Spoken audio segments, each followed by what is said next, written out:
माझे नाव श्रीकांत भागवत काळबांडे, इयत्ता तिसरी. कवितेचं नाव सुट्टीच्या दिवसात. सुट्टीच्या दिवसात वाटते खुशाला आकाशात उडावे इंद्रधनुष्याच्या खालीवर वर खाली होवावे. सुट्टीच्या दिवसांना असतो वारा वास निराळा घमघमणारा.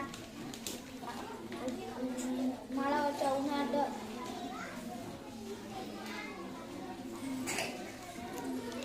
उन्हातही अंगाला बिलगे माळावरच्या उन्हात वारा. सुट्टीच्या दिवसात जिंदे अर्थभूत होते नेहमीचे जग. हलक्या विक्या वस्तूंवरती नव्हते जाची जमके. सुट्टीच्या दिवशी शरीरातून प्रचंड शक्ती राहे उसळ वाटे पोहे साठी सागर गलंद चुंबी ओलांडू पर्वत. सुट्टे भाण्या काळाचे सगळे